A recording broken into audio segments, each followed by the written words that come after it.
Benvenuti a Non sono solo strade, il podcast che racconta la storia delle persone i cui nomi sono incisi sulle targhe agli incroci delle strade. La puntata di oggi è dedicata ad una via, anzi ad un largo, in mezzo a Corso Magenta.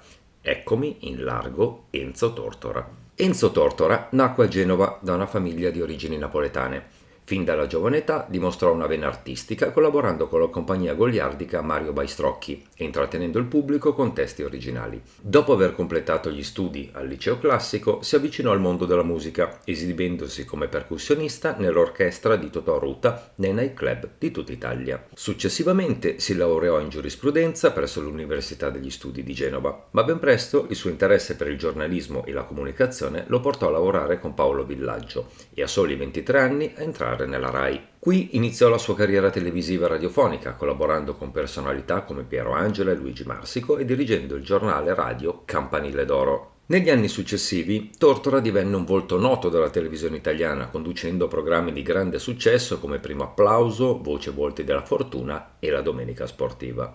Fu anche il primo presentatore italiano di Giochi senza frontiere, dimostrando la sua versatilità e il suo talento nel mondo dell'intrattenimento. Nel 1969 la sua carriera subì una brusca interruzione, quando fu licenziato dalla RAI per delle dichiarazioni considerate controverse sul funzionamento dell'azienda. Nonostante ciò, Tortora non si arrese e continuò a lavorare per emittenti private e come giornalista per diverse testate, tra cui La Nazione e Il Resto del Carlino. Nel 1977, insieme all'amico Renzo Villa, fondò Antenna 3 Lombardia, un'innovativa emittente televisiva che contribuì a ridefinire il linguaggio televisivo dell'epoca. Grazie a programmi come La Bustarella, Il Pomofiore, Lo Schizofrenico, Antenna 3 divenne un punto di riferimento per il panorama televisivo italiano. Con la riforma della RAI e la nascita delle reti concorrenti, diversi personaggi vi fecero ritorno dopo anni di assenza, tra questi proprio il nostro Enzo Tortora. Nella primavera del 77 il presentatore assunse la conduzione di Portobello.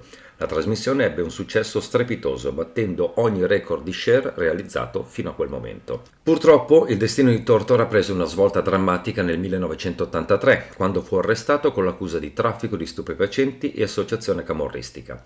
Nonostante le prove fossero inconsistenti e si basassero su testimonianze false e poco credibili, Tortora fu condannato a 10 anni di carcere. La sua battaglia legale e politica per dimostrare la propria innocenza catturò l'attenzione dell'opinione pubblica e delle istituzioni.